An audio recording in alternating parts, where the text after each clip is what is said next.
Dobar dan još jednom i hvala što ste ostali na drugom dijelu panela kojem je tema socioekonomski razvoj Hrvatske pod utjecajem politika Europske unije. S nama su, evo ja ću redom kojim je ovdje naveden, a vi ćete se predstaviti publici, Maroje Lang, viceguverner Hrvatske narodne banke, Maruška Vizek, Ekonomski institut Zagreb, Zdenko Babić, Pravni fakultet u Zagrebu, Josip Tica, Ekonomski fakultet u Zagrebu i domaćin Jakša Puljiz, Institut za razvoj i međunarodne odnose. Rekla sam malo prije Jakši, vi samo pričate, zato što je tema toliko široka i obuhvaća jako puno slojeva i ćete izabrati ono što mislite da je najvažnije naglasiti, ali krećemo od hrvatskog gospodarstva u ovih 10 godina u Europskoj uniji. Vidjeli smo iskušenja, vidjeli smo i financijske elemente koje smo koristili cijelo vrijeme tog članstva. Vidjeli smo i sada svjedočimo i krizama gospodarskim koje su posljedica i krize u opskrbi i vidimo isto tako strah od inflacije, strah od recesije. Dakle, sve nam je to na dnevnom redu. Gospodine Puljiz, krećemo od vas. U kojoj mjeri je Hrvatska u ovih 10 godina ojačala otpornost svog gospodarstva samim tim što je članica Europske unije? Neki bi se procesi događali i mimo toga, naravno. Da, sigurno. Nema dileme da smo ojačali tu otpornost. Članstvo Europske unije nam je donijelo niz koristi, znamo sve vezano od naravno pristupa jedinstvenom tržištu, od ulaska u Schengen, ulaska u eurozonu koja ima svoje i prednosti. Mislim, svaka od tih velikih događaja ima i neke svoje prednosti, nedostatke ili manje izražene možda probleme koje ne uočavamo odmah, a onda poslije se isto tako pojavi. Međutim, da smo ukupno gledano ojačali gospodarstvo, po meni nema dileme. Sad, naše firme lakše posluju, već nam, dostupno je puno veće tržište, puno veći broj kontakata, prilika, mogućnosti, sve to ono što donosi Europska unija i to je ono što snaži naravno naše poduzetnike. Sad, naravno ovaj financijski element koji smo dobili sa pridruživanjem je odigrao ogromnu ulogu. Mi smo apsolutno proveli najveći investicijski ciklus u našoj povijesti od ulaska u EU u javnom sektoru. Sad, ako bi se zapitali dobro, je li imamo u privatnom sektoru isto tako rezultate koji odgovaraju svim tim prilikama, onda tu možemo ipak uočiti da postoji dalje problemi. Dakle, ono što bi ja volio vidjeti da imamo u privatnom sektoru jednu razinu investiranja koja je zapravo na neki način u skladu sa onim situacijom u javnom sektoru. Dakle, u javnom sektoru, naravno, tamo je u jednom sektoru puno više izražen ta razlika u razini, naprosto zbog dostupnih sredstava. Nama dugo vremena nisu bila dostupna ozbiljna sredstva, predpristupna faza je bila sa izuzetno ograničenim sredstvima. Mi kad smo ušli u Europsku uniju, to je bio faktor puta 10.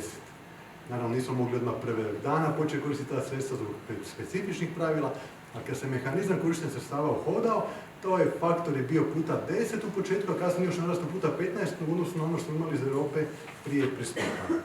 Međutim, ono što bi mi htjeli vidjeti uvijek refleksija na privatni sektor. Da imamo povećanje investicija u privatnom sektoru, povećanje izvoza. Sad, nekim aspektima smo bili dosta dobri, robni izvoz prije svega. Imamo situaciju sa turizmom koji dobro napreduje, ali se uvijek pitamo da li bi to tako bilo da nismo u EU, jer turizam ovisi nekim drugim faktorima. Naravno da je činjenica da smo u Schengenu opet bio jedan veliki čimbenik za turizam, ali ono što nas cijelo vrijeme muči je zapravo razina ulaganja u privatnom sektoru, pogotovo u nekim dijelovima privatnog sektora, pogotovo u prerađivačkoj industriji. Pitanje našeg, kad usporedimo bilo koje brojke sa Slovenijom, bilo koja statistika koja se tiče prerađivačke industrije, vidimo da značajno zaostajemo. Usprkos brojnim prilikama, usprkos financijskim poticajima koji su bili relativno izdašni, tu još uvijek očito imamo probleme i prepreke koje ne uspijemo naprosto riješiti. Dakle, ne može nam Europska unija ponuditi, to je isto jedna po meni lekcija, pridruživanje samo po sebi ne može riješiti sve te naše, što zovemo, strukturne probleme i izazove. Tako da je veliki dio posla na jačanju konkurentnosti je i dalje u našim rukama. Nažalost, bojim se da taj naš pristup jačanju konkurentnosti se sveo na korištenje europskih sredstava. Uvjete koje trebamo ispuniti da možemo koristiti europska sredstva. I cijelo vrijeme imate osjećaj da vam nedostaje doista nekakav promišljeni pristup, nekakva vrsta strategije kako mi ćemo plivati u svim tim vodama. Vidimo koliko je tehnološki razvoj dominantna okosnica, dakle, cijele priče o gospodarskom razvitku, koliko Europska unija ima izazova uhvatanja koraka sa najrazvijenijim, najdinamičnijim svjetskim ekonomijama i onda se pitamo gdje smo mi tu.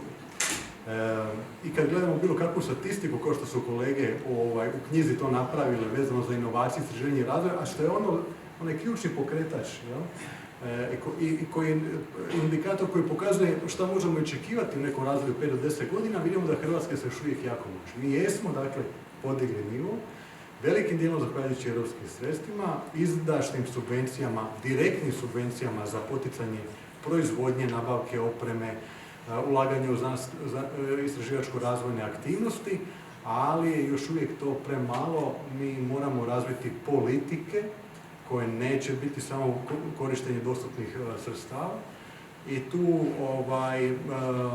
moramo biti svjesni da imamo ozbiljni deficit, to je sve ono što se tiče onoga što smo pričali ranije, kako napraviti sustavne politike, ja to vidim kao jedan trajni naš izazov i ne vidim da mi to na neki način, uspješan način rješavamo. Nastavni plan oporavka i otpornosti tu ovako jedan opet zamašnjak koji bi trebao napraviti taj idealan spoj investicija u različite vrste infrastrukture, prije svega i reforme. I on bi trebao dati to jedno idealno okruženje za jačanje konkurentnosti, međutim, tu ćemo tek vidjeti prave učinke za par godina i tu sam isto malo skeptičan, bojim se da je puno od tih rezultata koje smo napravili, opet reflektirajući prijašnju raspravu, na nekoj razini koja nije dovoljno kapilarna, koja ne čini dovoljno tu promjenu stvarnom, održivom i sa učinkom na gospodarstvo. Tema ovog panela je socioekonomski razvoj. Gospodine Tica, ovaj socijalni element i Evropska unija. Stranke obično pred izbore kreću sa tim što će dati građanima. Nakon izbora se puno od tih projekata koji uključuju, na primjer, priuštivo stanovanje koje je sad trenutno tema i u Europskoj uniji i u Hrvatskoj, pa onda smanjenje praga odnosno smanjenje broja siromašnih u Hrvatskoj, dakle ljudi koji su ovisni na neki način toj socijalnoj pomoći. Gdje smo se tu onda snašli unutar Europske unije? Obično se kaže da smo na dnu ljestvice. Pa da, svi pitanja, jednu samo možda sličicu, dakle, vi kad promatrate mirovinski sustav koji ja mislim ključan u tom kontekstu, zbog dva razloga, ali samo kad gledate brojeve.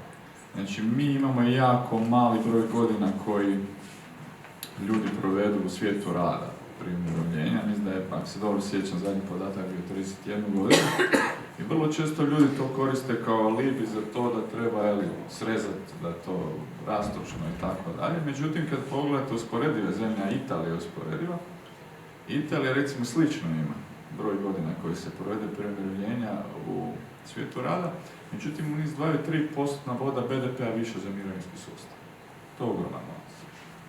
Znači tu samo vam pokazuje odnos životnog standarda, bez obzira koliko, znači kontrolirano za broj godina rada hrvatskog i italijanskog umirovljenika,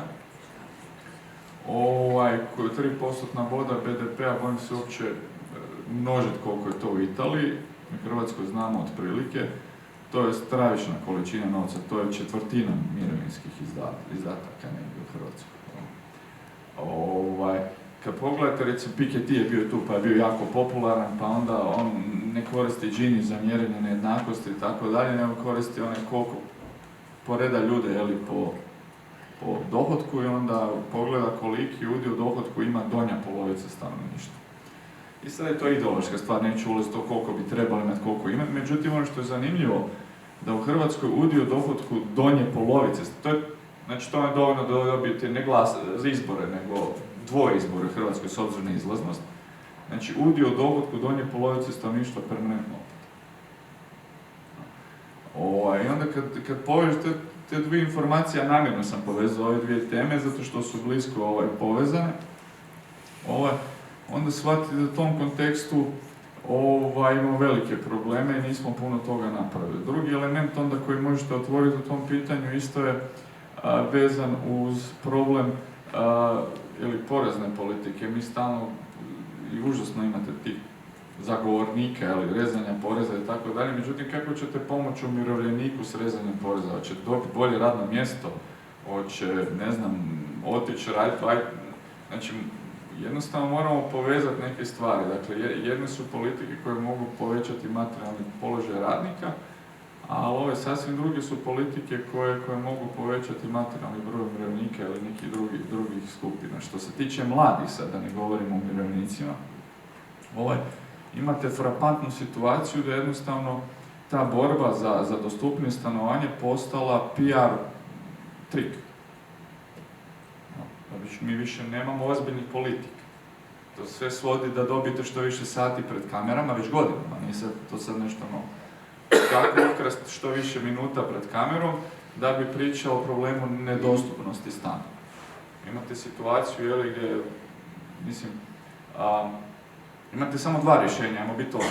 Možete ili graditi više stanova, ili s drakonskim porezom na nekretnine natjerati vlasnike praznih stanova da ih iznajme. Ne postoji treće rješenje. Sve javne politike koje smo implementirali ne idu u tom smjeru. GUP je smanjio broj u Zagrebu, recimo, kvadrata koje smijemo graditi za 20% u prosjeku po kvartalu. S druge strane, imate politiku vlade koja ima simboličan neki mrkva batina šta su pričali, gdje se neće dogoditi ništa, samo će dobiti puno vremena u mediju. I izgleda će jako toplo, se brinu za mlade, ali ništa konkretno se neće riješiti. I onda kad gledate na taj način, imamo čitav niz zemalja u EU koji imaju vrlo ozbiljna rješenja. U Italiju sam spomenuo za mirovinski sustav. Za stambene politike imate čitav niz rješenja koje se mogu primijeniti. Ja sam jednom napisao rad gdje sam usporedio GUP Zagreba i Beča. Zašto Beča? Pa ne može mi niko reći da je u Beču uništen urbanizam. Pa zbrojite broje. Koliko ima kvadrata, koliko ima katova, koliko se gradi, šta se stvara i tako dalje. Ljubljana sad radi naselje za 17.000 stanova. 17.000 stanova u Ljubljani, koja je 2 do 3 puta manje od Zagreba. Zadnji put je neko, mislim da je zadnji put to napravio jedan general koji oslobađao Istru, ako se dobro sjećam, u Zagrebu. Toliko daleko je to u prošlosti. Znači, to su dvije stvari, znači politike za mlade, umirovljenike i sad dođemo do regionalne politike u prostoru. Mi imamo 8 županija iz koje je od 2000. otišlo 20% ljudi. Znači, mi nemamo problem iseljavanja u Hrvatskoj, mi imamo problem iseljavanja u 8 županija. Koji je problem s tim županijama? Pa nemaju more. A Hrvatska nema industrijsku politiku. Znači, vi odete ja stalno dajem diplomske seminarske studentima, znači stavim studenta u politiku u poziciju investitora u Istočnoj Europi. I onda ih zamolim da mi kažu gdje i šta mogu investirati u Češkoj, Slovačkoj, Poljskoj i tako dalje, i da mi to napišu u seminarskom radu. Kako to izgleda tamo? Znači, dođete, otvorite web stranicu, izlistavam sve što možete dobiti poticaja, izlistavam sve nekretnine koje su slobodne za korištenje u svim poduzetničkim zonama, izlistavam isto trenutke sve lokalne dobavljače koje možete uključiti u svoj lanac vrijednosti. Znači, to je standard bez kojeg se ne može. Probajte napisati seminarski rad za Hrvatsku u tom. To kad hoću srušiti neko, kad sam jako zločestan dan Hrvatsku. Naravno da to ne radim, ali se šalim sad, ali u tom kontekstu i onda kad gledate sve to, dakle, ne znam, usporedite Slavoniju, vrlo zanimljivo kad pričam to nekako nije upoznat prostor, usporedite podatke za Slavoniju i Slovačku, slično zvuči ime i Sloveniju zadnjih 20 godina, ne može se ništa napraviti. Onda kad stavite to na grafiku, onda shvatite da od pustinje možete napraviti, ekonomske pustinje, možete napraviti jako puno u 2 desetljeća. Ako se neko s time bavi. Ako se niko s tim ne bavi, onda dobijete ovo što smo dobili. Dobili smo da je 20% stanovnika iz tog prostora otišlo. I sad imamo novu tezu, sad se ne može ništa napraviti zato što nema ljudi. To je nova teza. Pa onda opet ne moramo ništa raditi. Znači, mislim, sjetite, samo ću se vratiti opet na ovog generala nakon Drugog svjetskog rata. Da li je Zagreb imao dovoljno ljudi za svoju industriju koja je otvorena u Zagrebu? Pa nije, vjerojatno 80% vaših roditelja je tad došlo u Zagreb zato što su tu bila radna mjesta. Znači, to su sve neki isprazni argumenti koji samo pokrivaju činjenicu da radimo točno, kao oni studenti što radi, minimum za 2. Evo, to tako ne izgleda. Toliko da prođemo. Toliko da preživimo.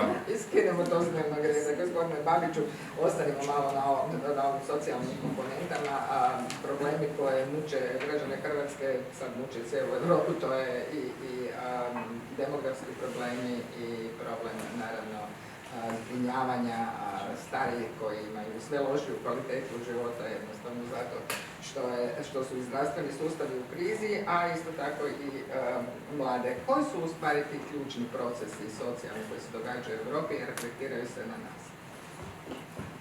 I kako se socijalne politike mogu s time nositi? Pa recimo ovog perioda stjecanja punopravnog članstva kojim smo se mi bavili u našem članku za knjigu, u Hrvatskoj nekakvi socijalni trendovi koji su se događali u Hrvatskoj u tom nekom 10-godišnjem periodu, bilo je određenih pozitivnih pomaka u smislu, i već su i prethodni govornici to spominjali, znači porasta zaposlenosti, dijametralno sada suprotna situacija. Tamo 2013. godine stopa nezaposlenosti bila je 17%, sada je 6%, tada je bilo jako teško se zaposliti, danas je to puno lakše. Naravno da ima poteškoća za zapošljavanje nekih možda profila. S druge strane imamo ozbiljan nedostatak radne snage na tržištu rada. Tada su strani radnici bili, reći ću ovako, kolokvijalno rijetka pojava. Danas sa stranim radnicima zapravo rješavamo taj problem nedostatka radne snage i stopa zaposlenosti je rasla sa 42% za stanovništvo starije od 15 godina na 49% 2023. godine. Onda kad se gledaju ovi neki indikatori kojima se prati siromaštvo i socijalna isključenost, to je isto bilo pozitivnih pomaka u smislu da stopa rizika od siromaštva i socijalne isključenosti u Hrvatskoj se nešto smanjila, zapravo smanjila se sa nekih 29% na oko 20%. Ovaj indeks teške materijalne deprivacije značajnije smanjen, ali kad se gleda relativno siromaštvo, ono zapravo oscilira uvijek oko tih 19-20%. Ova metodologija 60% medijalnog dohotka. I to je ovo što je rekao kolega Tica, zapravo metodologijom relativnog siromaštva se više mjere ekonomske nejednakosti i ako se uzme Ginijev koeficijent, onda tu ne vide se neke velike promjene u Hrvatskoj. Kaže se generalno, Hrvatska nema neke velike dohodovne nejednakosti.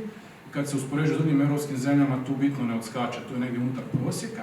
Međutim, kad se dublje uđe u to, onda je recimo situacija, ovo što je rekao kolega Tica, to je zapravo bliže istini. I onda zapravo mi zbog toga imamo tih kontinuirano imamo tih 20% stanovništva koje je u riziku siromaštva, jer imamo relativno slabe tu i same socijalne politike, ove naknade koje idu prema najsiromašnijima. I mi smo zapravo u tom 10-godišnjem procesu, što se tiče nekakvih inputa koji su dolazili sa razine Europske unije, taj top-down pristup koji se događa u okviru europskog semestra, dobivali smo neke country-specific recommendations, preporuke, specifične za zemlje članice. U tom socijalnom području bilo je niz preporuka i za mirovinski sustav, i za politike na tržištu rada, a isto tako i za ove socijalne naknade. I bilo je, čak su se i ponavljale da treba povećati adekvatnost socijalnih naknada, međutim, tu je bilo nekih simboličnog napretka u smislu tih socijalnih naknada, ali nikad nije bilo ozbiljnijeg napretka. I zato mi zapravo tu i ne ostvarujemo, nažalost, dobre rezultate u smislu značajnijeg ublažavanja i nejednakosti, ekonomskih nejednakosti koje još da ih možemo mjeriti s ovim imovinskom pozicijom, koja je zapravo puno problematična. Tu su te nejednakosti još značajno veće. Kad uzmemo dohodak, dobijemo jednu takvu sliku koja je takva kakva je. Ona je matematički, sad ću reći ovako, istraživački ona točna, ali mi zapravo jako je teško raditi mjerenje ekonomskih nejednakosti na temelju vlasništva imovine i tih imovinskih pozicija, ja se bojim da ona u Hrvatskoj puno teža. I onda zapravo te velike imovinske nejednakosti, one itekako imaju reperkusije na ove životne šanse mladih ljudi. Ja? A onda ako imamo slabe socijalne politike i ove isto tako i u obrazovnom smislu, u osiguravanju jednakih šansi, onda imamo tu reprodukciju nejednakosti. I to je nešto s čim zapravo mi u Hrvatskoj trebamo ići dalje naprijed i raditi bolje politike. O novcima koji stižu iz Europe o europskim fondovima, o turizmu kojeg uzimamo zdravo za gotovo kao siguran dio prihoda koji će nas držati negdje iznad svih, iznad površine. Sad, što se u stvari događa sa tim europskim fondovima? Vrlo često kažemo da je to maltene jedini oslonac našeg gospodarstva. Koliko nas on može učiniti otpornim ili s obzirom na to da će se promijeniti uvjeti manje otpornim kroz godinu i što ćemo onda? Evo, ja bih možda prvo htjela započeti s obzirom da je pričamo o knjizi, pričamo o prvih 10 godina ulaska Hrvatske u Europsku uniju i možda s obzirom da evo mene osobno zabolio želudac od sve negative iz prethodnog panela i u ovom panelu. Pa možda evo, ajmo se vratiti 30 već natrag. Bili smo u skloništima, imali smo rat, agresiju na našu državu, ni izbliza podršku ko šta Ukrajina ima danas, a pogledajte kako će Ukrajina završiti, a pogledajte nas danas. Ja mislim da mi samo iz te perspektive možemo sebe smatrati uspješnom državom ako pogledamo od kud smo. U prosjeku. Ali mislim da je to bitno za reći, jer je moglo biti drugačije. Mogli smo danas ne sjediti ovdje. Druga stvar što vidite vrlo veliku razliku što je nama taj ulazak naš u Europsku uniju, pa nakon toga je ulazak u eurozonu koju možemo debatirati koliko je pozitivan, koliko je negativan, dao, pa onda je ulazak u šengenski prostor. Vi danas kad odete na bilo koji skup, recimo, negdje u srednjoistočnoj Europi, mi smo odjednom, kad se o nama raspravlja, postali primjer uspješne zemlje. Što je meni onako bio vrlo veliki kognitivni šok, jer samo par godina prije toga smo cijelo vrijeme bili primjer zemlje koja je bila zemlja koja je bila totalni problem. Sad odjednom zapravo figuriramo i svi naši načelni ekonomski pokazatelji, dobrim dijelom, baš iz europskih fondova, sugeriraju kako smo zapravo, evo, mi zemlja na koju bi se sad i neke druge zemlje mogli ugledati. Tako da možda, evo, malo to prvo kao kontekst da, mislim, stvari uvijek se zbilja doista mogu biti bolje, ali od kud smo krenuli, ja mislim da imamo stvarno razloga za zadovoljstvo. Što se tiče naših povlačenja sredstava iz europskih fondova, ja stvarno mislim da je u tom kontekstu, opet, mi smo imali jako puno sreće. Razina novca koja je nama na raspolaganju, doslovno na jednoj makrorazini, mi možemo reći da mi plivamo u novcu. Međutim, pitanje je šta sa tim novcem radimo. I ovo što je Jakša na samom početku rekao, da imamo jako velika ulaganja u infrastrukturu, koja su nama nužno neophodna, jer zapravo infrastruktura je ta koja je jedna bitna komponenta dugoročno održivog većeg potencijalnog rasta. Mi trenutno, međutim, učinak tih europskih sredstava vidimo izrazito visokoj stopi rasta, u visokoj javnoj potrošnji. Jednim dijelom je naša vlada i ova i prethodna vrlo uspješno supstituirala javnu potrošnju iz nekad domaćih izvora sa javnom potrošnjom iz europskih izvora i pitanje je što će se dogoditi kad barem ovaj dio sredstava iz Fonda za otpornost i oporavak nestane, ali oni su trenutno tu i zapravo ova trenutna vlada praktički do sljedećih izbora mislim da ne mora se brinuti o tome da ćemo mi kao zemlja upasti u nekakvu recesiju ili da ćemo biti u nekoj groznoj ekonomskoj situaciji, baš zato što nama i sredstva iz europskih fondova uz doznake toliki doprinos ekonomskom rastu daju da je to jedan veliki jastup koji zapravo amortizira bilo kakve negativne udarce, a evo, čuli smo da će ih biti. Da. Međutim, evo, tako jedna intenzivni rast ekonomske aktivnosti i onda ima i svoje posljedice kratkoročne i u većoj stopi inflacije, što će nama zbog sad razlika između našeg trenutnog poslovnog ciklusa i europskog poslovnog ciklusa zbog promjene monetarne politike zajedničke vrlo vjerojatno uzrokovati ćemo imati inflaciju jedan duži period vremena prisutna i to će nam postati tema, a istovremeno mi trenutno još uvijek ne vidimo od svih tih investicija koje se financiraju iz europskih sredstava pozitivne učinke na proizvodnost. To je ono zapravo što mi očekujemo. Ove godine nam se proizvodnost rada smanjila skoro 3%. A normalno, možda zapravo na dugoročne učinke na proizvodnost koji idu iz ulaganja uz javnu infrastrukturu treba još malo pričekati, pa možda je tek to sad prva loša vijest, možda to neće tako dugoročno ostati. A što se tiče privatnih investicija, tu je problem kod nas, ali ima jedna nedavna studija koju objavio Bečki ekonomski institut koji su radili zapravo kompletnu analizu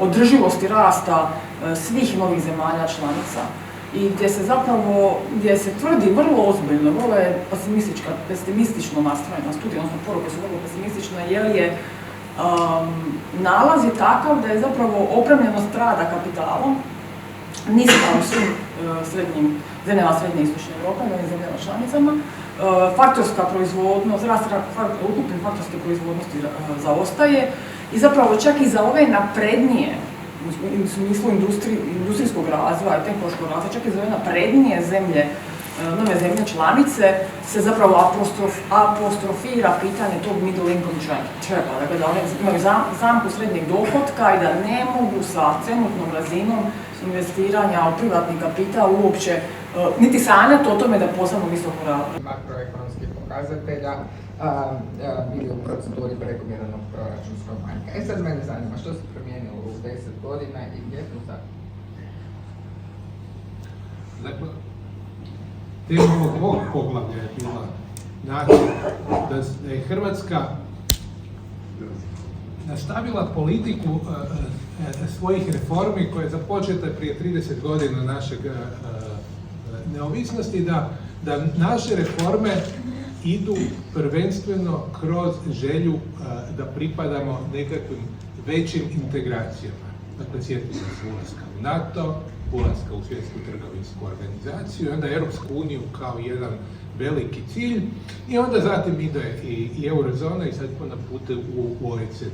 Dakle, cijeli naš pristup razvoju, koliko god smo pokušali samostalno formirati nekakvu ideju i vlastiti put, ono što je se pokazalo kao najkorisniji način je bilo idemo prihvatiti članstvo i naše obaveze članstvima u nekakvim većim integracijama.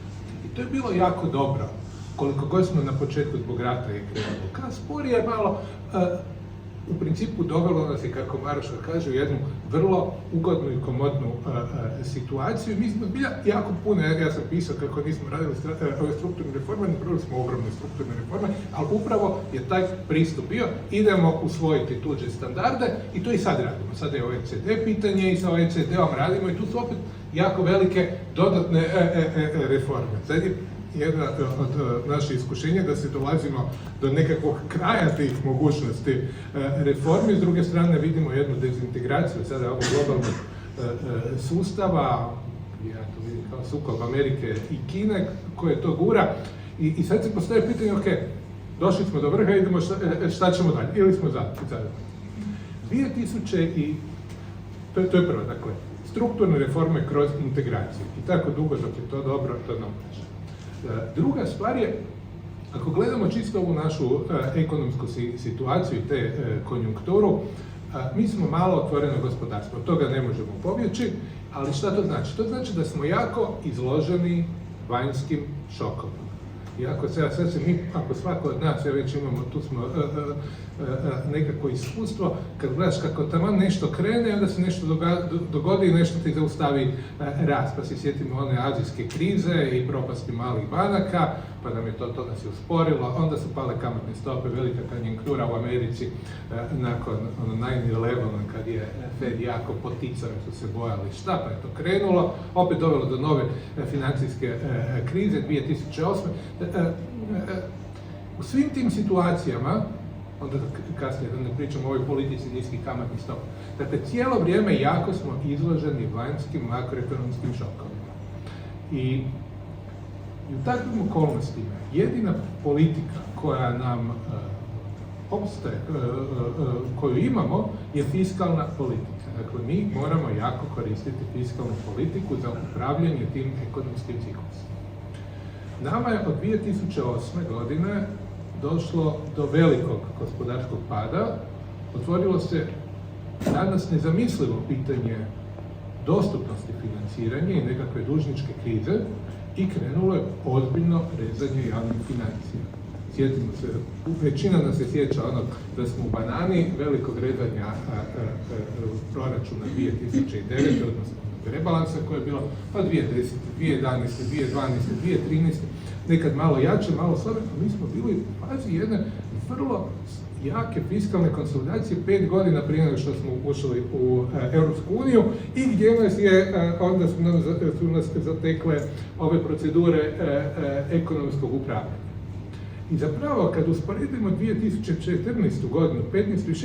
mi smo morali puno manje napraviti taj jedan napor rezanja nego što je bilo početkom te krize kad je ministrica Dalić, pa Linić, pa onda kasnije su se nadovezali Lalovac i Marić, da ih Primorac.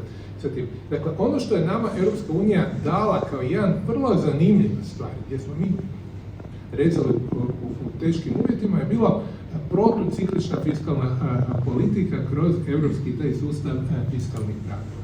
I to nam je, kažem, platili smo dosta veliku cijenu, teško je uopće razumjeti šta znači ta nezaposlenost i iseljavanje ljudi koji smo se nastupili, na čemu je sada bilo. Dakle, platili smo veliku cijenu, puno više nego kad gledamo samo ekonomske te pokazatelje, ali onda u sljedećoj fazi nam je bilo jako dobro jer ipak smo imali nekakvo ograničenje javne potrošnje nakon što smo izašli iz procedure prekomjernog deficita. I to je nešto što je održavalo naše financije dobrim i bili smo vrlo spremni pristupiti kad je došla COVID kriza. Mogli smo lijepo odraditi na kraju krajeva i cijela Europska unija jednu fiskalnu ekspanziju i kroz tu COVID krizu smo fantastično prošli, dakle, svuda.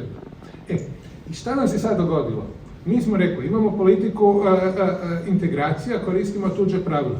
Europska unija je suspendirala pravila i sad smo se našli u problemu, jer možemo sami napraviti. Tako da, ja mislim da je to jako dobra politika, pitanje je da li možemo zauvijek slijediti tu integracijsku politiku, ali nam je jako koristilo, evo i Maruška je to lijepo naglasila na početak. Gdje smo mogli biti, gdje jesmo, ali svejedno, gospodine Puljiz, jesmo li mogli bolje. Dakle, vrlo često, gotovo svako od nas spomenuo reforme koje su bile nužne, dio tih reformi je realiziran kroz sve vlade unatrag, dio međutim nije. Ma da, ja bih još prije nego što na to odgovori, samo opet se vratio na ovaj efekt pridruživanja. U nekoj mašti čovjek mašta, pa sad zamislimo tu krizu 2009. koja nas je pogodila da smo mi ušli u Europsku uniju ranije. Recimo da smo mi bili zemlja članica 2007. Kako bi Hrvatska prošla kroz tu krizu? Koliko bi imali dodatne mogućnosti da se nosimo sa tom krizom? Nama je najveći problem u krizi 2009. bio taj financijski problem. Dakle, mi smo postali maltene nelikvidni.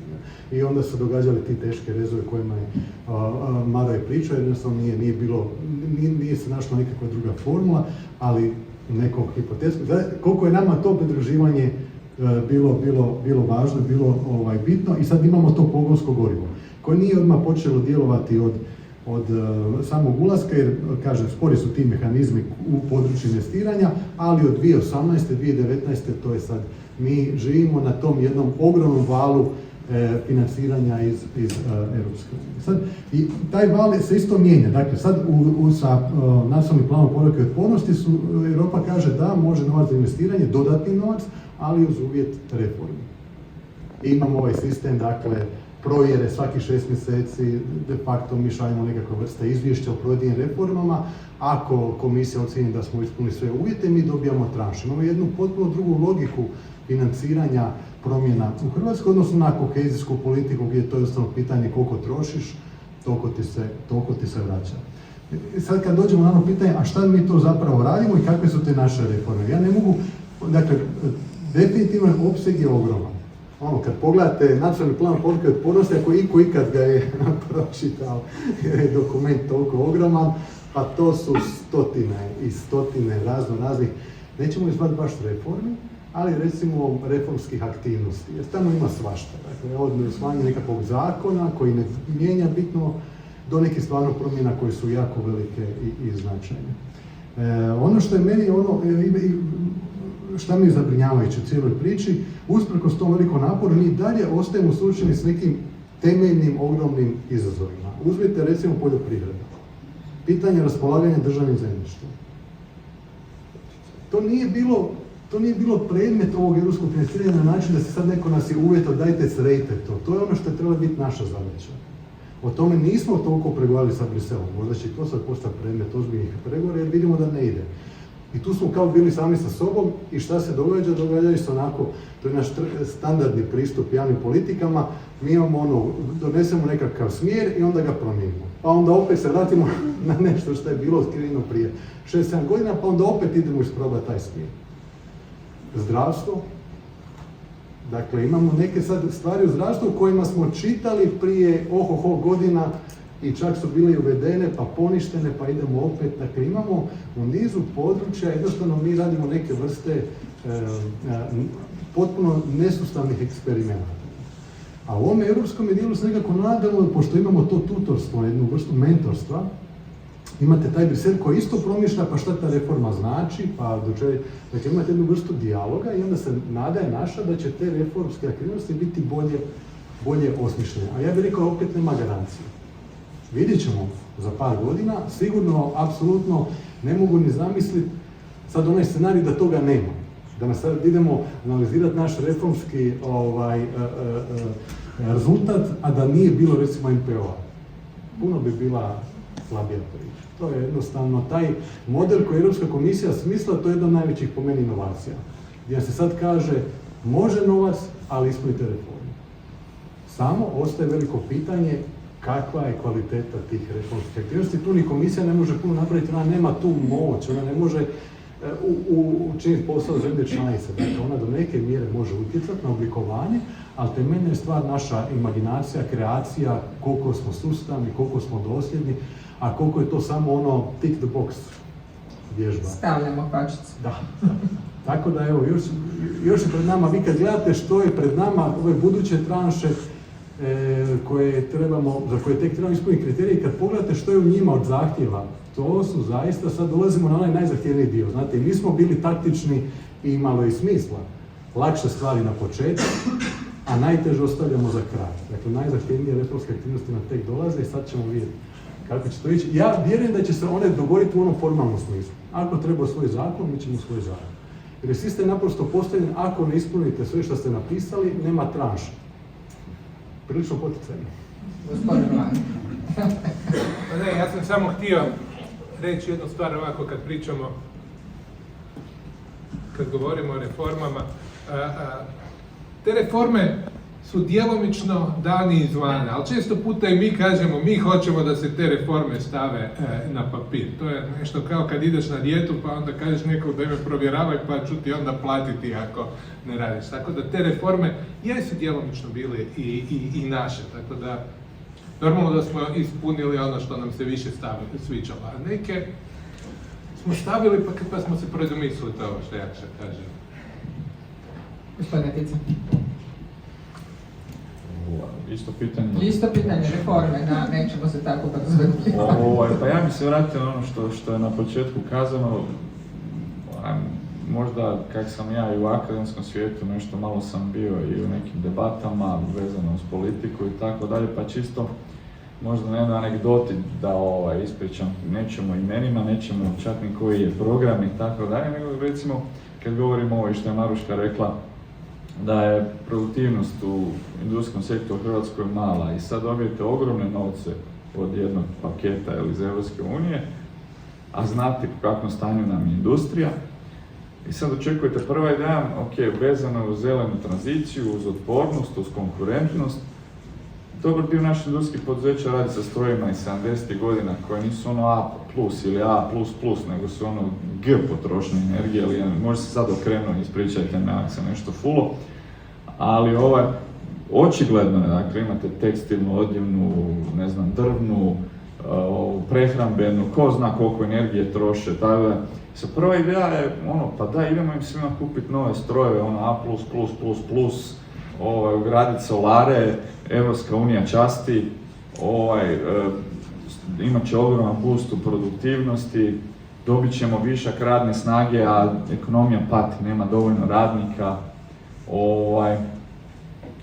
imat ćemo, dakle, jednim udarcem puno muha. I onda dođete na jednu debatu i onda shvatite u stvari da je ideja da se sagradi autogaraža koju će nazvat točkom intermodalnog prijevoza da bi se mogla uklopiti u MPO. Točka. Nema dalje.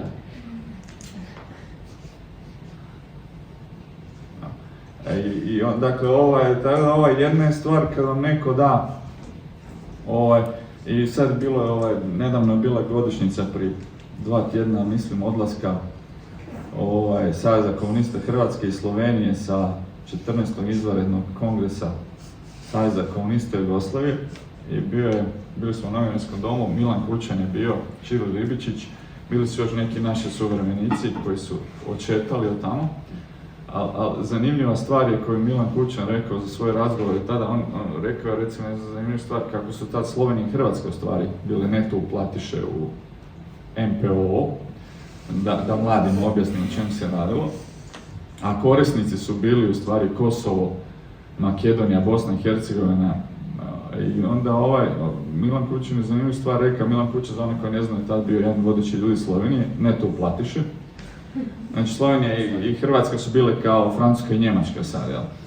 I onda je primijetio recimo da u Prištini imaju najmoderniju knjižnicu. Tadašnju Jugoslaviju. Onda je pitao, onda su pokušali otvoriti temu da bi možda bilo dobro da se taj novac za nerazvijene, taj jugoslavenski MPO, dakle, investira u proizvodne pogone, jel? Da se digne produktivnost plaće, da se zaposle ljudi. Na što bi redovno iz ovih nerazvijenih pokrajina dobivao odgovor da je ustavna obveza Slovenije da uplaćuje, a njihovo suvereno pravo da te novce troše kako oni smatraju da najbolje. Tako da te dvije sličice u stvari, samo sad smo mi u drugoj poziciji, sad smo mi neto primatelji novca, a tad smo bili neto uplatitelji, samo smo zarotirali se na drugu stranu stola smo došli, ali u pravilu problem sa tim fondovima, MPO-ovima ostao isti, dakle vrlo često je to alat koji vam može jako puno pomoći, u Hrvatskoj je dosta pomogao, a koji vam može biti novac bačen u prazno. Još samo jedno upozorenje, mislim da je dosta važno sve koji se bave Europom i korištenjem europskih fondova. U Hrvatskoj je na dijelu jedna, ja bih ga nazvao, autodestruktivna statistička operacija. Zato što mi službeno sad imamo, neko tvrdi, 78% europskog prosjeka BDP per capita. To je službena ideja. Zašto sam ugolička, sad ću objasniti. Dakle, znači imamo BDP, to je ukupna proizvodnja roba i usluga u Hrvatskoj koji dijelimo s brojem stanovnika. Međutim, ono što se događa je da u BDP ubrajamo ono što je napravilo 200.000 stranih radnika. Pa je taj BDP, s obzirom da je to više od 10% radne snage, pa onda BDP 10% veći, otprilike oko puta prst, sad zanemarujemo upadajuću produktivnost na prinose na rad. Ali onda, kad pogledate broj stanovnika, onda shvatite da je danas broj stanovnika manji u Hrvatskoj nego što je bio 2020. kada je bio COVID i nije bilo strane radnike. Negdje je nestalo 200.000 ljudi iz broja stanovnika. I onda u stvari BDP per capita je u biti službeno 77-78%, a realno je 71% kad zbrojite sve oni koji stvaraju taj BDP. Sad, ja razumijem zašto se pumpa BDP da sve izgleda ljepše, bolje, ružičastije, Međutim, oni koji se bave europskim fondovima znaju šta se događa kad pređemo 75%, pa makar i fiktivno. Ostajemo bez velike količine sredstava.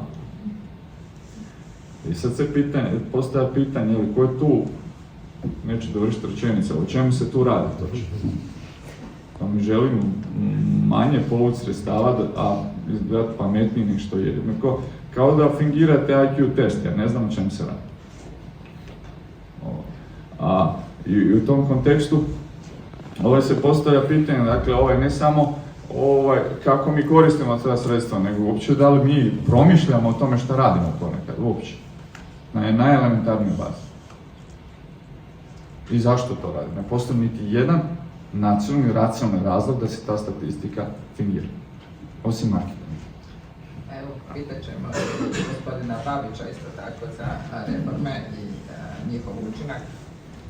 Pa evo, što se tiče područja socijalne politike, ona je dominantno u rukama nacionalnih vlada, tako da istina da ponekad se usvajaju neke direktive koje se implementiraju u nacionalno zakonodavstvo, ali dominantno je u području nacionalnih vlada, područje socijalne politike u ingerencijama nacionalnih vlada, tako da je onda posljedica toga da to područje na neki način, reforme u tom području nisu toliko pod lupom Europske komisije, što je s jedne strane i izazov, možda nedostatak, ponekad može biti i prednost, ali bojim se da u hrvatskoj situaciji to više nedostatak zapravo.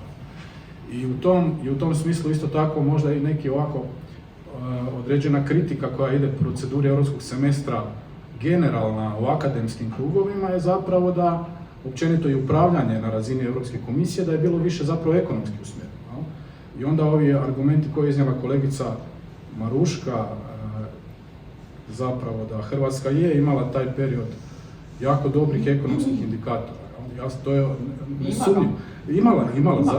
Ima, još uvijek ima, to se slažem, ekonomskih, ali što se tiče socijalnih pokazatelja, oni zapravo nisu slijedile tako dobre ove ekonomske pokazatelje. Možda je to posljedica i djelomično tog makroekonomskog upravljanja na razini Europske komisije koje zapravo puno više targetira ekonomske indikatore nego socijalne.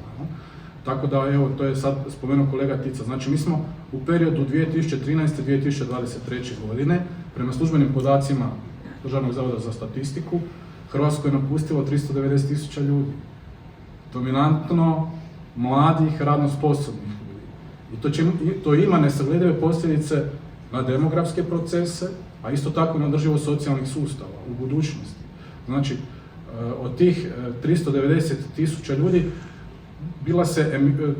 to iseljavanje se smanjilo, bilo nešto u toj korona krizi, ali ono je ponovno 36-40.000 godišnje, 23.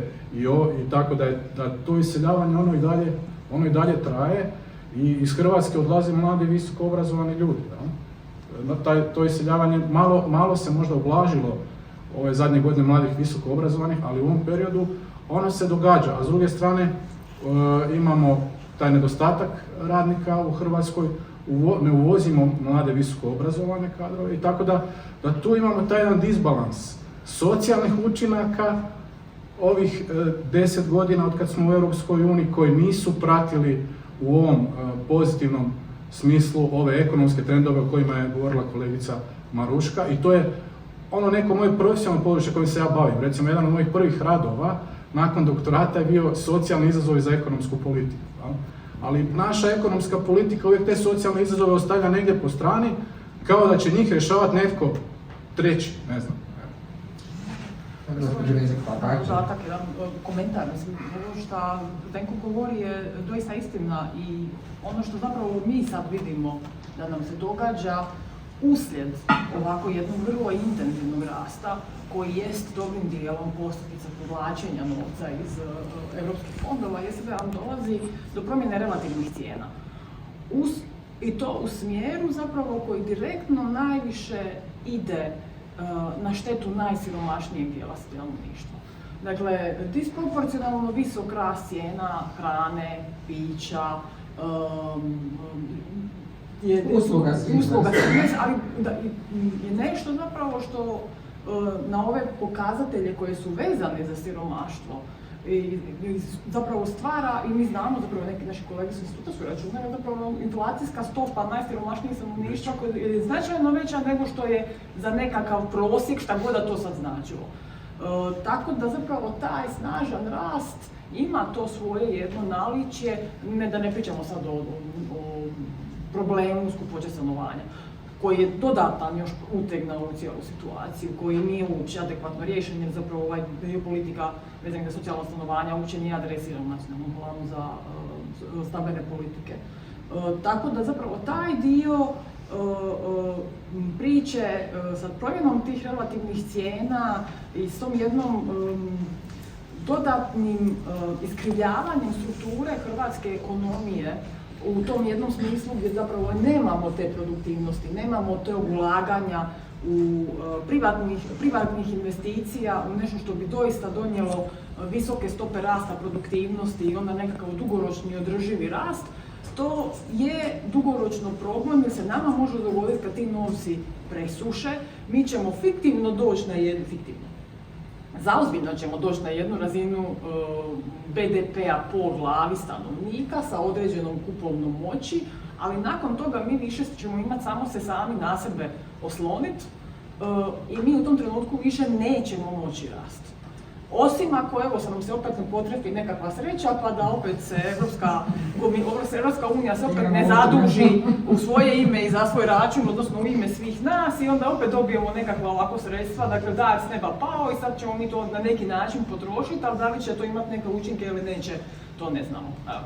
To ide na tragu onog što će se sve ako nemaš malo sreće u svemu tome, mi se malo previše možda uzdajemo u to da će se u tim ciklusima nama događati ta sreća, a ja bi još malo ostala na reformama jer doista mi se čini važno jer upravo ono što je Jakša mislim rekao, dakle mi smo imali decentralizaciju zdravstva, pa centralizaciju, pa onda opet centralizaciju i tako od ciklusa do ciklusa isto ide i sa ostalim reformama. Uoči parlamentarnih izbora razgovarala sam sa ljudima koji su dobri zadatak da obiđu teren, da razgovaraju sa ljudima na terenu i vide što bi oni u stvari željeli od tih evropskih sredstava, što bi njihova lokalna zajednica trebala ulagati. Dakle, radilo se o čelnicima lokalnih samouprava i onda su mi nakon toga razočarani političari rekli, ali oni žele samo groblje i vrtić. I ništa drugo. Na pitanje koji bi pogon htjeli, želite li nekakvu industriju, možemo li negdje napraviti centar za nešto, onda bi rekli, ma ne, nama treba cesta do groblja, možete povući evropska sredstva za to i napravite vrtić, neka njega tu, iako možda u tom trenutku ima 20% kapaciteta popuniti. E sad, pitanje u stvari se odnosi na tu regionalnu nejednakost. Koliko Europa može pomoći, odnosno europski novac, odnosno naše reforme mogu pomoći tome da se smanje te razlike. Netko je danas rekao, vaš je problem ako niste na moru, nego ste na istoku zemlje, recimo, koji je sve opustošeniji. Da, evo, Josip je upravo to spomenuo kako je kod nas taj geografski faktor jako velik. Za jednu malu zemlju zaista imamo prilično velike geografske nejednakosti, ali nije ni to neka nespecifičnost. To vidimo i kod drugih zemalja. Jako veliki broj zemalja u srednjoistočnoj Europi i dalje muku muči sa regionalnim nejednakostima. I uzmite od Baltika do Jadrana, kada gledate zemlje, ta je još uvijek podjela jako izražena zapad-istok. Što nam isto govori da postoji ta jedna konstanta koja je jako povijesna konstanta, koja je jako teško mijenjati relativne odnose. Daleko od toga da ne treba pokušavati. Dakle, to je jedan od glavnih ciljeva, ovaj frapantan podatak da je 20%, zamislite, 20% stanovništva je napustilo neki teritorij. Pa to je pomalo kao egzodus. Ja? Tako da je za nas je to pitanje regionalnih nejednakosti apsolutno krucijalno. Za sada se, ima jedna dobra vijest, evo, Maroška nas potiče da malo i ove dobre stvari više kažemo. Podaci pokažu da regionalne nejednakosti barem stagniraju. U nekim područjima čak i padaju. Ja? Čak i padaju i to je jako dobro. Mislim da ne treba sad tu biti opet previše entuzijastično očekivati da će se životne prilike u Pounju ili Slavoniji ili Baranji da će se do te mjere popraviti, da ćemo vidjeti nekakve suprotne procese, nažalost migracijske procese nego što je to do sada slučaj. Ali ono što se pokazuje da mi zaista moramo imati specifične politike za određena područja. Mi ne možemo makropolitikama rješavati probleme u Slavoniji i Baranji. Nama trebaju politike teritorijalne koje razumiju specifične probleme i koje onda adekvatno tome prilagođavaju svoj instrumentarij. Sad, naša politiku vlada provodi u Slavoniji i šta je bilo, kako su bili učinci? Da, Gojko se referira na ovaj famozni projekt Slavonija, koje sam puno puta komentirao. Da, mislim, projekt Slavonije je više po meni, dakle, ljepljenje markica na projekte koji bi se desili ovako i onako, a ne osmišljena politika. Samo kad bi išlo analizirati kako dolazimo do tih projekata, to je bila posebna zanimljiva tema. Međutim, vraćam se opet na Slavoniju i Baranju. Dakle, znamo da je tamo dobitna kombinacija, nam mora biti vezana na neki način za industriju. Industrija koja se mora tehnološki dignuti, koja mora biti uvezana opet sa prirodnim resursima u nekoj mjeri obzirom na snažan poljoprivredni potencijal. I mi cijelo vrijeme vidimo da taj proces se jednostavno ne događa, presporo se događa. Znači, očito da mi nismo stvorili uvjete u tim područjima Hrvatske. Oni nemaju vlastitog kapitala dovoljno, to je apsolutno, vi ne možete bottom up postići taj razvoj, njima je potrebno, oni moraju uvesti taj kapital. Europski fondovi do sad nisu bili dovoljno jaki zamašni. Naprosto nisu. Sad, s jedne strane mi to možemo reći, pa dobro, to ima smisla, jer kada smo mi se skoncentrirali samo na Slavoniju i Baranju, oni nikad ne bi iskoristili ta sva dostupna sredstva, jer oni čak nemaju taj dovoljan apsorpcijski potencijal. Nažalost, premalo je firmi. Vraćam se u biti na ono što je previše elemenata u igri, ali jedan ću opet samo istaknuti. Privlačenje kvalitetnih ulaganja. Ne bilo kakvih, nego ulaganja koji rade razliku u pogledu kvalitete radnog mjesta, u pogledu, dakle, razine plaća, tehnologije kojima se bave. Posjetit ću vas samo da smo mi, ja mislim, 3 ili 4 puta ukidali i osnivali agenciju za privlačenje ulaganja u zadnjih 20 godina. Trenutno opet nemamo. Ali sam siguran da će biti, za 4-5 godina neko će to staviti u program i sigurno će se opet osnovati. Nama sad OECD radi strategiju privlačenja ulaganja kao da je ono, znate, 2003. Znači, mi jednostavno nemamo taj kontinuitet, nama treba jedna vrsta zdravog kontinuiteta. Sad opet, zdravi kontinuitet moramo opet povezati sa pričom o javnoj upravi, kako se upravlja upravi i tako dalje.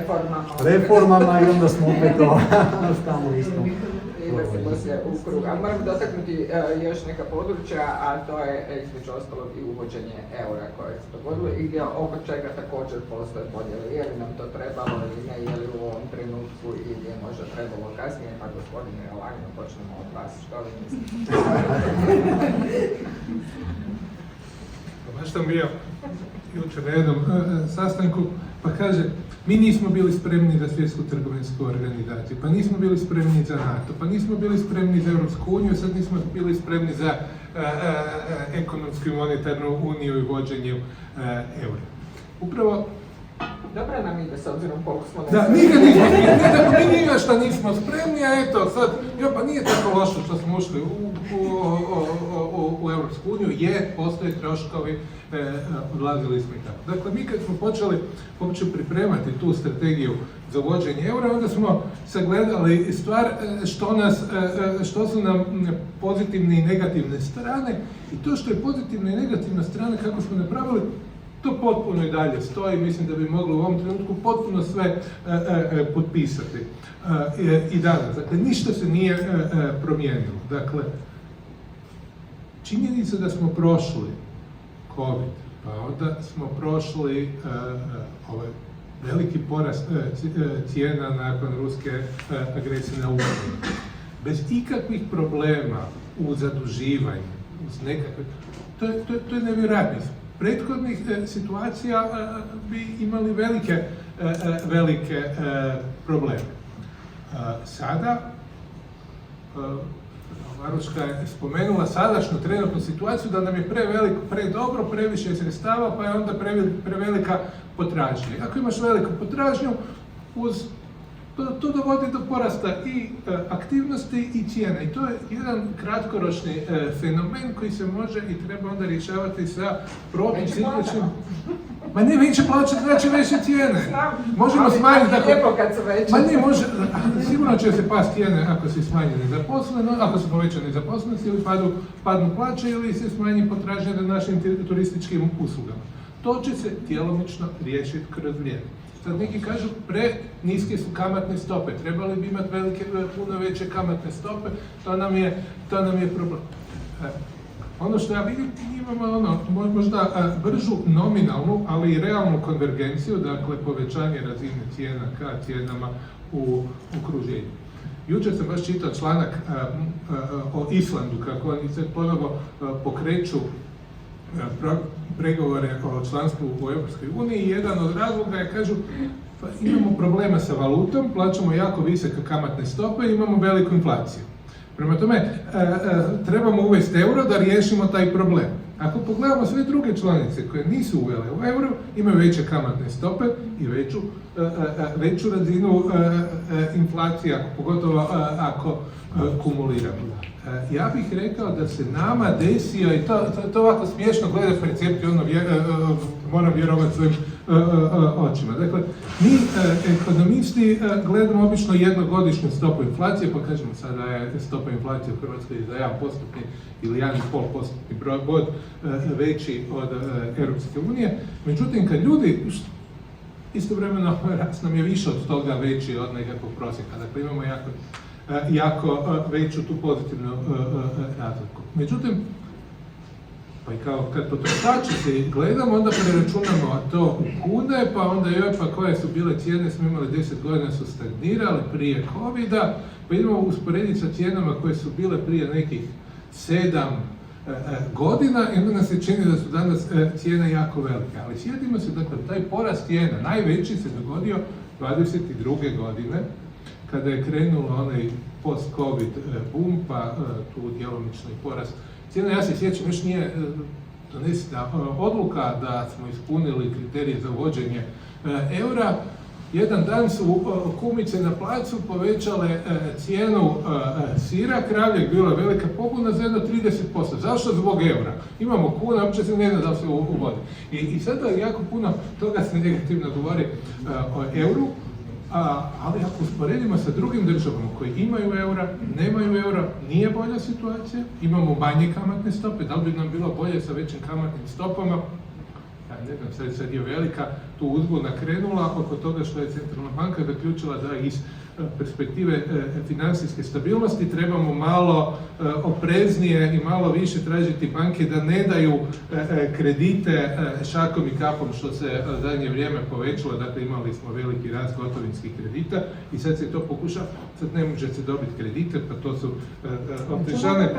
I sad je to problem. A tu jesu jedne mjere koje će onda iz jedne potpuno drugog razloga isto smanjiti potražnju i što će djelomično pomoći. Tako da, što se tiče koristi, činjenice da smo sad po velikim kišobranom, da nismo izloženi da nekakvim krizama, da se ne moramo braniti od tog odljeva kapitala, to je jako dobra stvar i to i dalje teče, a što se tiče ove percepcije inflacije, to je nešto što ako Njemce pitaš, oni će reći euro to euro, jer oni će i danas računati koliko je koštala kava u Njemačkoj 2001. godine, pa reći jako su porasle cijene.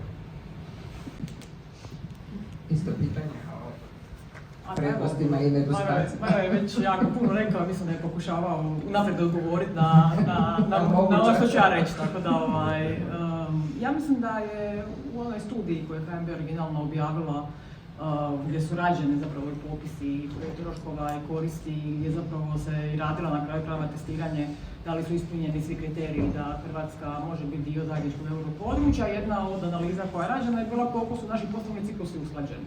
I naravno da se sad zaključilo da su usklađeni, jer inače mi ne bismo ulazili u eurozonu, međutim evo sad vidimo koliko nismo. Dok imamo njemačko gospodarstvo koje je ušlo u recesiju, njemački svi sateliti su u recesiji i mi praktički rastemo vjerojatno 3,7% će vjerojatno biti stopa rasta ove godine realno. Tako da, i u tom smislu, mi se sad trenutno, mislim, s jedne strane, jej, super. Međutim, s druge strane, mi smo sad jedan outlier kojeg sad Hrvatska narodna banka rješava na način da, idemo malo sad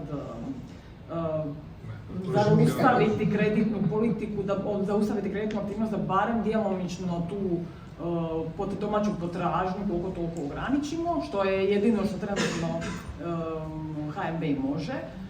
Međutim, sad ključ rješenja se naravno krije u državi, koja bi baš u ovakvom trenutku, kad tog novca ima koliko god, je sasvim zadovoljna da evo malo smanji, da je javni dug ispod granice Maastrichtskog kriterija, da je deficit manji od 3% BDP-a i nama je to ok. Dakle, sada bi se trebala graditi ta rezerve dodatne za trenutak kada zapravo situacija više ne bude ovako dobra. Dakle, da imamo tu, ono što je Maro rekao, ima pola sata, da imamo tu protucikličku fiskalnu politiku, je to sad jedina politika na koju mi možemo računati. Da mi znamo koliko naši političari su neskloni bilo kakvim protucikličkim politikama u ovakvom jednom trenutku gdje nama bi to definitivno trebalo, zato što, opet ponavljam, da, Maro kaže, percepcijska inflacija nema veze sa onom koja je stvarna, međutim, činjenica je da je to jedna tema koja je postala tema broj 1. I ta inflacija, kad vidimo kako nam izgleda struktura ekonomije, ona neće nigdje ostati. I ta inflacija će biti tema koja će nas dočekati do sljedećih parlamentarnih izbora. I mogu samo zamisliti kakvi će se sve mjera naši nositelji javnih politika dosjetiti kako to vrijeme bude odmicalo. Sad još nije nervoza jer smo tek je prošla manja godina, pola godine od prethodnih izbora. Tako da, apsolutno se slažem da prednosti od ulaska u eurozonu ima jako puno, ali evo, nažalost moram primijetiti da smo mi jedan od tih nedostataka doživjeli puno ranije nego što niko od nas je to htio, koji nismo se baš bili sretni s tim da mi ulazimo onda kad smo ulazili, ali evo, taj nam se sad problem događa puno ranije nego što bi nam se trebalo dogoditi, a ovo sa rastom cijena, mi smo jedina zapravo zemlja članica eurozone koja je ulazila u eurozonu tu godinu dana ranije u trenutku kad je bila visoka inflacija. Dakle, što znači zapravo da je tu prilika za lovu mutno bilo jako puno. Za razliku od svih drugih zemalja članica koje su ulazile u trenutku kad je inflacija bila 1-2%, gdje vi zapravo ste mogli vrlo lako primijetiti ako je bilo ko dizao cijene. Neopravdano. Mi u 2022. nismo mogli zaključiti šta je opravdano, a šta je neopravdano dizanje cijena i mislim da je tu se u tom trenutku propustila napraviti nekakva puno rigoroznija kontrola javna da nam se ne dogodi ono što nam se dogodilo. Kako, ne znam, nije moj resor, ali mislim da smo mi to sve prepustili stihiji i da nam se dogodilo to što nam se dogodilo sa značajnim socijalnim posljedicama i ono što sam ja rekla i jučer javno na televiziji, napisala u svojoj zadnjoj kolumni, ja kad sam odlazila u Boston živjeti godinu dana, meni je Boston bio, to je bila ljeto prošle godine, meni je Boston bio skup za hranu i za ugostiteljske usluge. Ja sam se navikla godinu dana, sam se vratila u Zagreb u srpnju prošle godine, otišla sam u srpnju pretprošle, ispričavam se, meni je u Zagrebu sad cijena jednako skupa kao u Bostonu i ugostiteljske usluge su mi čak malo iskuplje. Tako da je meni to, ja znam da ja prva kao ekonomist ne bi smjela na ovakav način razgovarati jer su to moja subjektivna percepcija cijena, ali ako ja to primjećujem, mogu samo zamisliti kako je ljudima koji nemaju niti izbori za razinu kupovne moći koju imam ja ili bilo ko od nas koji sjedi ovdje. Da, i gdje je u stvari u tom prelaznom periodu između kune i eura slijedilo uvjeravanje da neće biti povećavanje cijena i da će cijene minimalno se korigirati i onda je nastalo to, taj val u kojem su ljudi sad mogli usporediti je li 15 kuna, 2 eura, je li to više što je koštalo prije godinu dana i 2 godine puno manje novaca, sad košta puno više kad se izlazi u eurima, a plaće su također u eurima, onda je to jednostavno taj disbalans. Gospodine Puljiz, imate li vi komentar na euro ili idemo na tržište rada? Idemo na tržište rada, čisto radi dinamike razgovora, kolege su zaista dali iscrpne odgovore, mislim da su lijepo zaokružili. Onda ćemo pitati gospodina Babića, jedna od promjena koja je evidentna i koja je došla u silom prilika je upravo tržište rada s jedne strane. Ovdje odljev stanovništva koji je doveo do toga da je manje ljudi u toj radnoj dobi, s druge strane i kvalifikacijska struktura koja se bitno poremetila i na kraju od strane radne snage koje je nužna da bi opstao čitava paleta gospodarstva. Da, to je možda jedan segment gdje su se dogodile najdramatičnije na neki način promjene u tih 10 godina, te promjene na tržištu rada gdje je zapravo iz te početne pozicije gdje smo imali relativno visoku nezaposlenost, gdje je bilo jako teško zapravo se zaposliti posebno mladim ljudima, njima je uvijek to jedna relativno izazovna situacija. Danas je situacija dijametralno suprotna, imamo nezaposlenost na razini 6%, otprilike na nacionalnoj razini, dok specifična tržišta rada kao što je zagrebačko, to je bitno niže, duplo niža razina nezaposlenosti, tako da je onda taj nedostatak radne snage, znači danas negdje između 8 i 10% ukupnog broja zaposlenih u Hrvatskoj su strani radnici, tako da smo došli skoro do razine najrazvijenijih članica Europske unije, dobro, još uvijek nešto niže, ali zapravo tu smo već skoro na tim standardima. Tako da ti izazovi zapravo će vjerojatno ostati u budućnosti. Tako da nekakvi odgovori u smislu prilagodbe politika, bilo je tu određenih pokušaja i u segmentu aktivnih politika na tržištu rada, evo i ove neke najnovije mjere u smislu pokušaja privlačenja naših mladih ljudi koji su se odselili da se vrate kroz ove porezna oslobođenja. U segmentu aktivnih politika vaučeri za obrazovanje koji mogu poslužiti dobro za prekvalifikaciju i druge mjere, ali možda ono što nedostaje su nekakve snažnije mjere za bolju integraciju stranih radnika općenito i na tržište rada u Hrvatskoj i općenito u društvu. Tako da to su te politike definitivno će tražiti bolje, adekvatnije odgovore u budućnosti i evo, ja se nadam da ćemo uspjeti i pronaći neke bolje odgovore.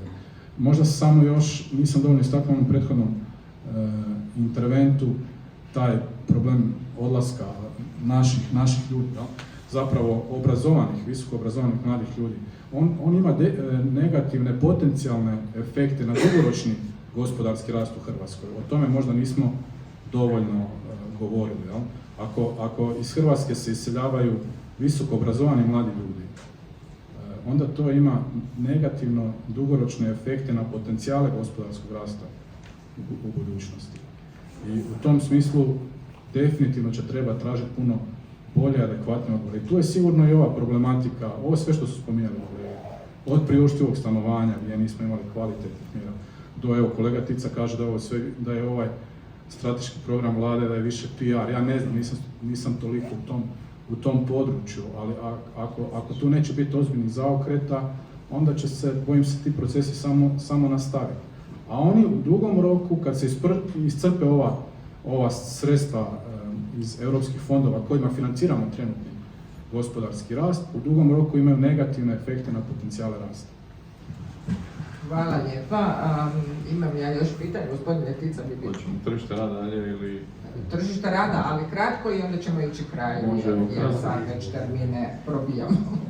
Samo 2-3 stvari vezano s tržište rada. Znamo svi što se dogodilo. Otišli su obrazovani, onda smo uvezli nisko kvalificirane radnike na tržištu rada. Ključan problem je u stvari u strukturi ekonomije koja se presporo mijenja, jer u biti vi trebate radnike s obzirom na to kako izgleda struktura ekonomije.